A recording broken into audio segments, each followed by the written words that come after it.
Le point marché avec Nadine Trémolière. Nadine Trémolière que vous ne verrez pas aujourd'hui, que vous entendrez seulement. Et merci Nadine parce que c'est pour moi l'occasion de faire une petite page de publicité pour rappeler que désormais et plus encore est accessible en podcast sur votre plateforme préférée. Nadine, on attaque si vous le voulez bien. Je décris le tableau sur les marchés actions. Je constate que la colonne du mois de janvier est riche de chiffres en vert. Ça veut donc dire que le mois a été haussier sur les actions, avec en première position le MSCI Europe avec une hausse de 6,5%. Nadine, est-ce le grand retour des actions européennes ? Le grand retour des actions européennes, on l'attend chaque année, depuis à peu près 7 ou 8 ans. On le voit d'ailleurs dans votre tableau, les performances des actions européennes ont été quand même très médiocres, ont été très insuffisantes par rapport au marché américain en 2024.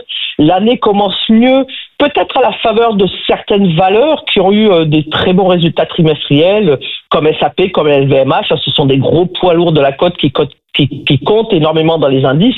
Et c'est ça en partie qui explique. Après, je pense que c'est un peu un rattrapage de ces fameuses actions européennes qui ont été quand même relativement malmenées depuis un certain nombre de mois. Si l'on regarde Nadine maintenant toujours le tableau, et que puisque vous m'évoquez le rattrapage, je constate que le Nasdaq est quasiment la plus forte, la pire performance, même si elle est positive, mais on est quand même loin de la performance des actions européennes, alors qu'elle avait été le meilleur. C'est quoi? C'est un effet rattrapage ou c'est un effet DeepSeek de cette intelligence artificielle chinoise qui a été lancée récemment? Oui, mais vous avez raison, c'est un effet Nvidia, c'est-à-dire que on voit très bien que suite à justement à l'apparition de cette intelligence artificielle qui a un peu surpris toute l'écosystème de la technologie américaine, qui est arrivé avec une intelligence artificielle qui manifestement serait aussi performante et moins coûteuse en énergie et moins coûteuse en utilisation de puces Nvidia. Voilà, ça a mis un espèce de traumatisme un peu sur le marché. Après, rappelez-vous, la hausse de Nvidia, elle était quand même faramineuse sur les 2 ou 3 dernières années. On a eu une baisse, je pense, sur le moment de 17-18%. Mais c'est vrai que c'est ça qui explique en partie ou en grande partie la relative sous-performance du Nasdaq. Est-ce que Trump vous paraît, qui maintenant est arrivé au pouvoir, vous paraît être un élément favorable et porteur pour les actions américaines ? Je pense qu'il est toujours très pro-business. Donc, dans l'ensemble, il a été salué par les marchés financiers. On voit très bien depuis son élection au mois de novembre, les marchés ont été quand même très positifs. Après, je pense qu'il va apporter plus de volatilité. Son imprévisibilité est quand même problématique pour les marchés sur du moyen terme. Donc, effectivement, c'est à la fois une bonne chose et à la fois, il peut amener quand même beaucoup de volatilité au marché actions. Si vous voulez bien Nadine, je voudrais qu'on regarde maintenant le tableau des taux d'intérêt. Si je regarde finalement peu de mouvements, baisse des taux de la BCE, pas de baisse du côté de la Fed, quasi-stabilité du taux 10 ans américain à 4,54%, légère remontée de 10 centimes du 10 ans allemand. Quelle est votre lecture de ce qui se passe sur les taux? Et est-ce que sur les taux, le phénomène de volatilité que vous venez de nous parler, vous le voyez revenir? Parce que, très sincèrement, quand on regarde les chiffres du mois dernier, on a un peu le sentiment qu'il se passe pas trop de choses. En tout cas, quand on est à point contre point, c'est-à-dire fin de mois contre fin de mois.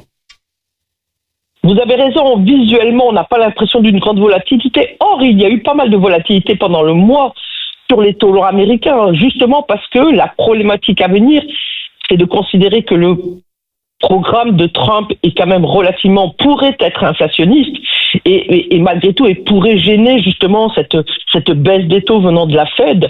Ça a entraîné beaucoup de volatilité, ou disons pas mal de volatilité au cours du mois sur le 10 ans. Donc la lecture qu'on en fait est pas forcément la réalité.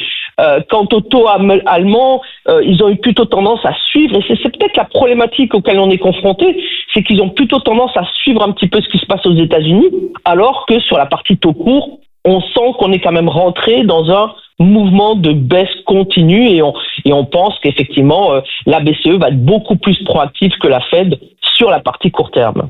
288 points de base contre 313 points de base, c'est le spread du high yield, c'est-à-dire l'écart de taux face au Bund allemand qui se réduit sensiblement. Est-ce que, au vu de la prise de risque, ça vaut encore le coup de faire du high yield? Ça reflète aussi l'appétit important des investisseurs sur les taux européens. Ah, vous savez, c'est un mouvement qui perdure depuis 2 ans avec notamment les fonds datés, ainsi de suite. Donc, alors, 288, c'est vrai que c'est un petit peu le niveau où on a buté l'année dernière, hein, 280, 285, on sentait que c'était un petit peu le niveau sur lequel on butait un peu. Est-ce que c'est toujours attractif de se mettre sur ces obligations? Oui, malgré tout, mais même si on arrive un petit peu au bout du potentiel, mais il y a toujours un petit peu de ce qu'on appelle du portage qui peut intéresser certains clients qui ont plutôt un profil plutôt prudent. Alors Nadine, si vous le voulez bien, maintenant on va regarder l'évolution du portefeuille. Donc le portefeuille qui progresse sur le mois de 1,1%. Je ne vous cache pas, Nadine, que quand j'ai vu ce chiffre-là, j'ai été un peu surpris et je vais vous dire pourquoi. Parce que j'ai le souvenir qu'il y a cela quelques mois, on avait fait un mouvement notamment au profit des actions américaines, au profit des secteurs technologiques, qui a priori étaient en difficulté. Donc qu'est-ce qui fait la perf ce mois-ci? Tous nos paris contribuent positivement, mais il y en a un qui effectivement tire largement son épingle du jeu. C'est notre fonds technologique. On a parlé peut-être de la problématique en début d'intervention de l'indice Nasdaq, mais c'est pas vraiment le cas sur le fonds que l'on a sélectionné, qui est le JPM US Technology, qui fait un très bon mois après une très belle année 2024, qui fait un mois à plus 8%, un peu plus de 8%.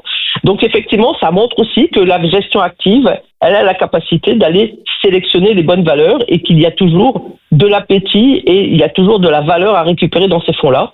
Donc c'est le gros contributeur, mais dans l'ensemble, tous nos paris sont quand même relativement positifs. C'est ce qui explique cette belle performance. Ok, on bouge ou on dit comme le mois dernier qu'on a une structure adaptée à l'environnement?